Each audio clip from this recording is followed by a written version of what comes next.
1810. The place, the junction of Spokane and Little Spokane rivers. Here an Indian was born whose life would span the unsuccessful merging of two civilizations. A person characterized as being one of the most manly, humane, and likable Indian characters known to Northwest history. Yet, a man who died in poverty and obscurity, an outcast on the land of his birth. That man was Chief Spokane Garry.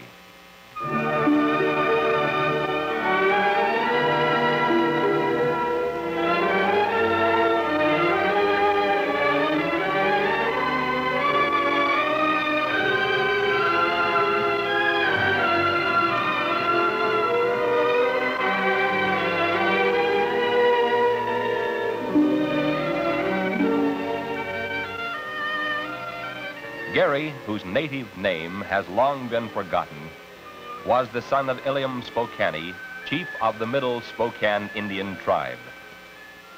The Spokane Indians were divided into three main branches.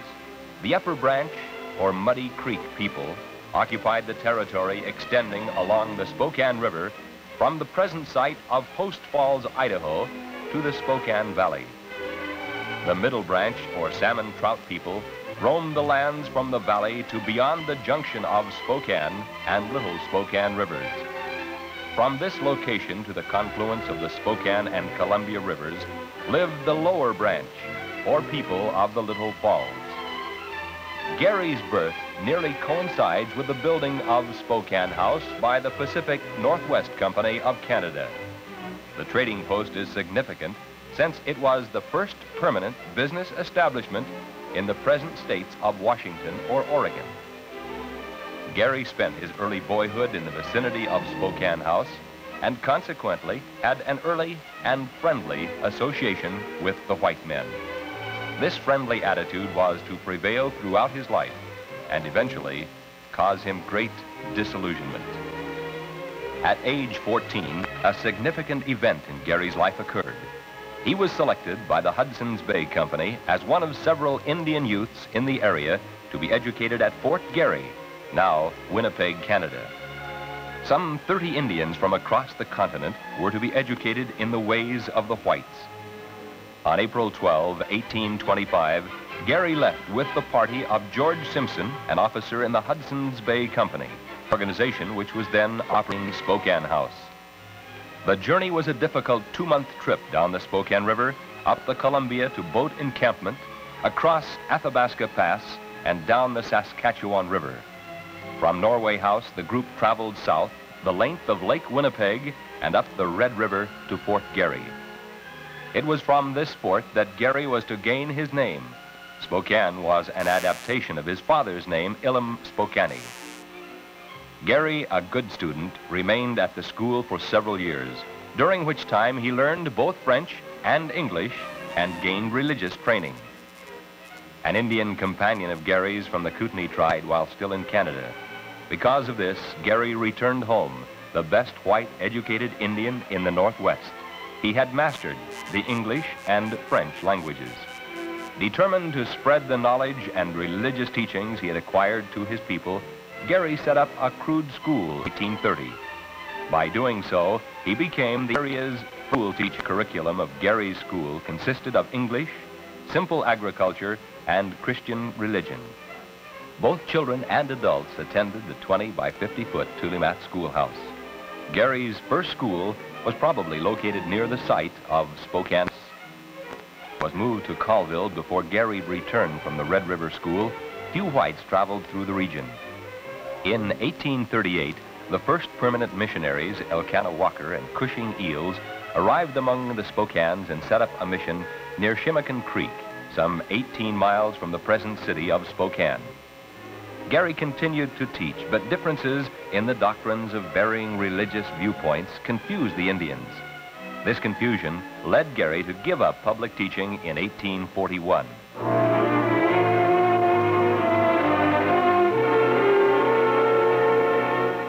In 1847, news reached the tribes that the Oregon country had been declared American territory. Indians viewed Americans with some hesitancy. Indian resentment flared, and a disastrous event occurred on November 29, 1847. This event will long be remembered in Northwest history, the Whitman Massacre at Waiilatpu. Here, near the present city of Walla Walla, Washington, Dr. Marcus Whitman, his wife, and 12 others were killed, and 45 persons taken as hostages. The Cayuse Indians, the main perpetrators of the killings, urged the Spokanes to join them and drive the Americans from the region. Garry, from the beginning, was for peace, as he felt war would have a disastrous effect on the well-being of the Indians. The general area was closed in 1848 to any further Protestant missionary activities because of the hostile actions at Waiilatpu. Elkanah Walker and Cushing Eales abandoned their Shimakan mission after a 10-year operation. Garry, nearing the age of 40, was wealthy by Indian standards, owning a number of horses and doing a considerable amount of farming. Garry's status in the tribe and the tribal standard of living were at a peak during the period marked by the absence of any appreciable number of white men in the area.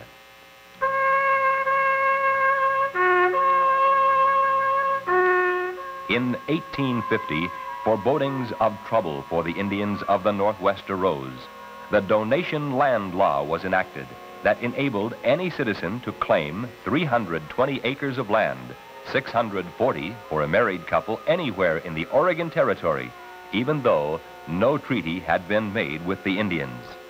This act permitted any white man to actually claim the choicest land anywhere, regardless of its use by Indians. Garry met with Isaac Stevens, governor of the newly created Washington Territory, at Camp Washington, west of Spokane, in 1853, in an attempt to assure the Spokanes that their land rights would be honored. Stevens was much impressed with Garry and wrote in his journals, "Beneath a quiet exterior, he shows himself to be a man of judgment, forecast, and great reliability. And I could see in my interview with his band the ascendancy he possesses over them." Governor Stevens called a council in May 1855 at Walla Walla to try and persuade the Cayuse, Walla Walla, Nez Perce, and Yakima tribes to go on reservations. Garry sat in on the council, but did not participate.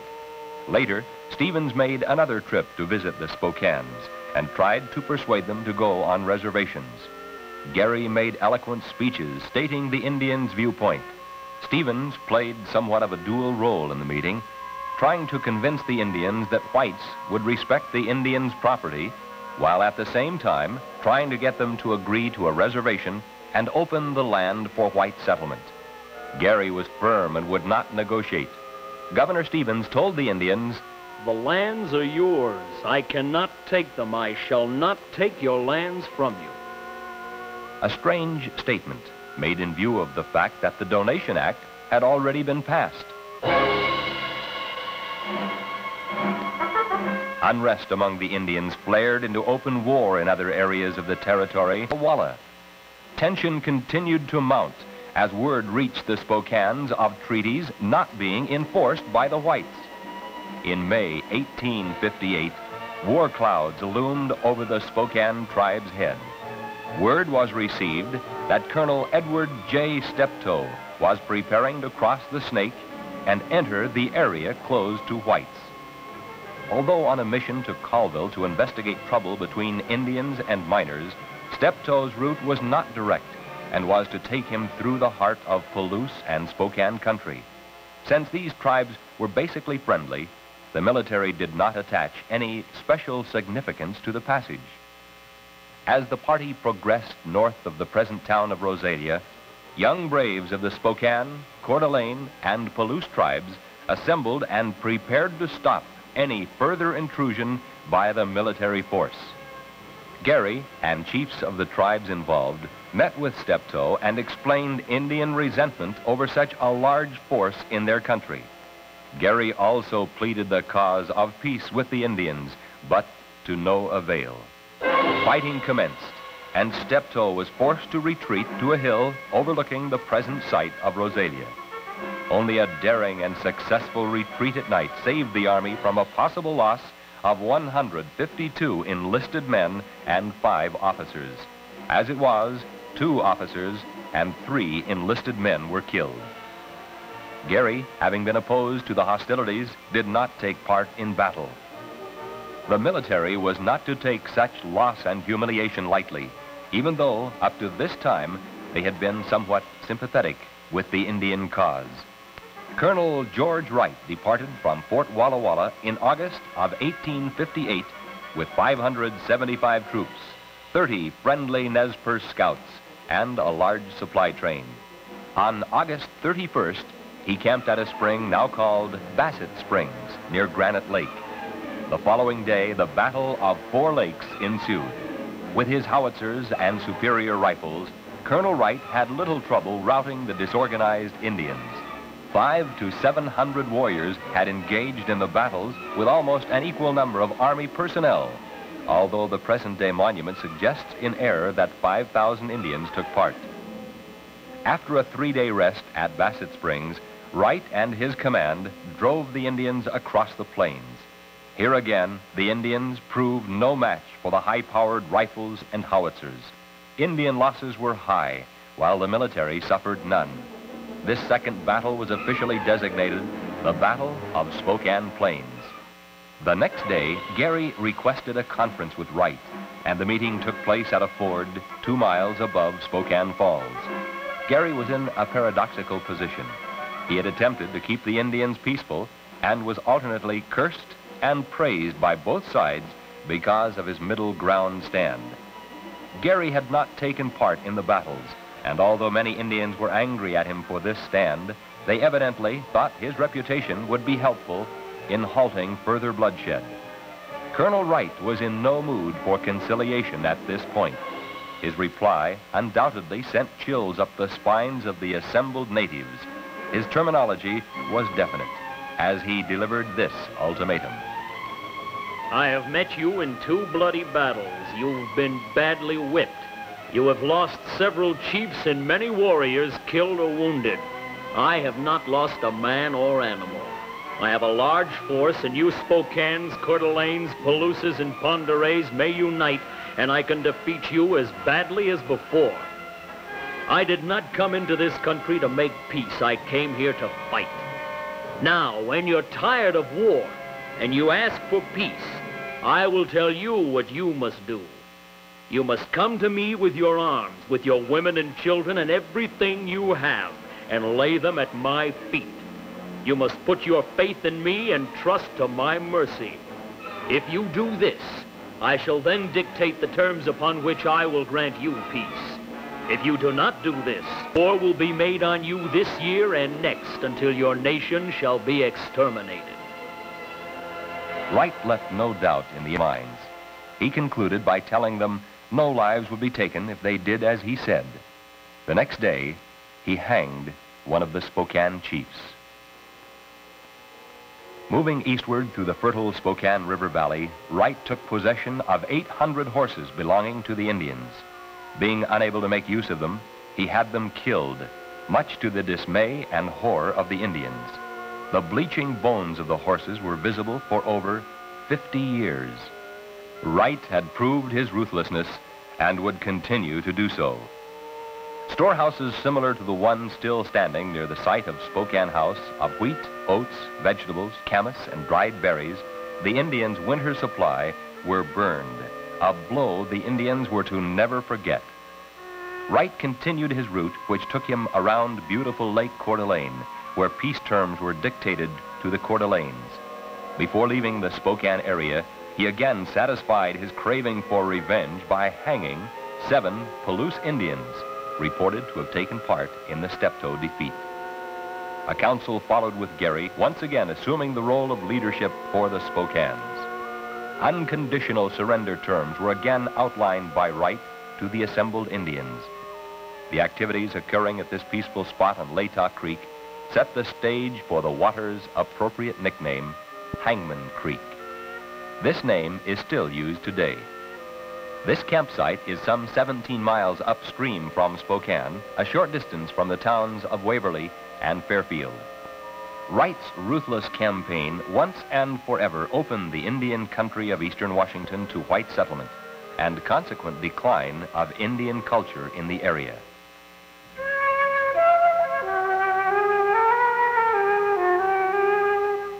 The years following the battles with Steptoe and Wright found eastern Washington attracting more and more settlers. The association with the whites was to the definite disadvantage of the Indians. The military and settlers had little regard for the natives whose homeland they usurped. Competing religious denominations split the tribe into opposing viewpoints. In 1870, Garry was determined to take action that would help salvage the Spokane tribe from complete decline, a tribe then numbering 716 men, women, and children. Garry's band, the largest, numbered 306. During the winter of 1870-71, Garry once again assumed the role of teacher. His second school was, as had been his first some 40 years previous, a tulimat structure attracting students of varying ages and varying numbers. The school was located within the present city limits of Spokane, near Drumheller Springs. These springs are just below a flat bench-like area on which the Indians frequently camped and was near the old trail leading north to Fort Colville. A monument has been erected a short distance west of the actual location of the school. Here, he began to teach people of his tribe to read and write. Having no paper, pencils, or slate on which to write, Garry used large cards. Schools repeated the letters as they were shown the cards. Occasionally, the dirt floor was used as a chalkboard. In the meantime, changes were taking place at the falls of the river. Two men, Scranton and Downing, had settled by the river and built a sawmill, a mill that was the village of Spokane Falls' first business. The roots of natural power was beginning to attract settlers to its shores, shores that for centuries had been in the heart of the middle Spokane's territory. This was a time of change. Closer contact with increasing numbers of whites continued to bring problems to the Indians. Diseases, against which the Spokanes had no resistance, appear to have been on the increase. Other problems multiplied. The tribe itself began to decline in numbers. In 1870, the Nez Perce War erupted over discontent with broken treaties and promises made by the whites. This revolt disclosed the genius of a great Indian, Chief Joseph. Fears that the Spokane Indians might enter the war heightened when a few of the Nez Perce appeared near Spokane Falls. Nightly war dances caused the settlers from the surrounding villages to gather on Havermale Island in the Spokane River for safety. The Spokanes, perhaps remembering the bitter defeat at George Wright's hands, refused to become involved. Garry was promised that if his people remained at peace, they would be well provided for. Unfortunately, this was another promise never fulfilled. Years passed, and promises for an adequate reservation never became a reality. The lower Spokanes, under Chief Lott, did accept a small territory near the mouth of the Spokane River. The reservation took care of the tribe and was on land generally unwanted by the whites. In the meantime, Garry lived on and farmed an excellent piece of land near the northeast corner of present-day Spokane in the Hilliard area. Garry put a fence around his farm and made improvements. Under agreement, such homesteads were supposedly assured to Indians, especially if they became citizens, which Garry attempted to do, become a citizen in his homeland and the homeland of his ancestors. Garry, his land being in crop but not ready to harvest, joined other Indians at a temporary fishing camp on the Spokane. Fish were still important to the tribe's subsistence. This was a fateful day for Garry. Word reached him that his homestead had been taken over. Hurrying back home, he was ordered to get off and stay off by white men. His land had been claimed by legal maneuvers. Garry lost his home and land forever, and his disillusionment deepened. The Spokanes agreed to give up all land outside established reservations in 1877. Garry and 4 other old chiefs were to receive $100 each per year. Having lost in his effort to regain title to his farm, Garry once more returned to his teepee. Garry and 6 or 8 other Indian families camped along Hangman Creek. Unfortunately, most people in nearby Spokane Falls had little regard for Indians. One by one, Garry's horses were stolen by miners and settlers.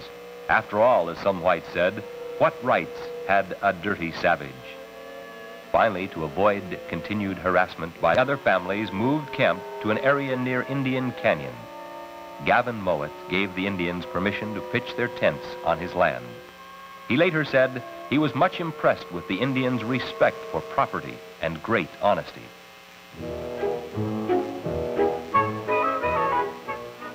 In nearby Spokane Falls, continued changes were occurring. Several years had passed since the railroad had reached this section in 1889. New buildings were more imposing than the earlier structures. Electricity was no longer an oddity. Now, home electric lights. Electric railways carried passengers about the city. Fashionable homes were being built on land once occupied by teepees. By 1891, Spokane was a thriving city of 26,000. The Spokesman Review of January 1st, 1891, listed 1,000 new homes built and ran 20 columns listing new buildings. 7 electric railways within the city were operating. The imposing new South Central High School had been constructed, along with several elementary schools. 2 transcontinental railroads ran through the city, and 5 bridges spanned the Spokane River. Yet, in this land of prosperity, Garry and his band were considered squatters. Squatters on the land of their birth. On January 12, 1892, life ended for Garry. His search for peace had at last been fulfilled. As has been the case in many instances, most of the kind words came after death. The Spokesman Review stated at the time, Garry was a man whose friendship for the white, ironically, Garry had never received a cent of his promised annuity. The year 1892. The place, Indian Canyon. Here in a tent on a cold and wintry night, life ended for Spokane Garry. Indian chief, teacher, farmer, statesman, and preacher.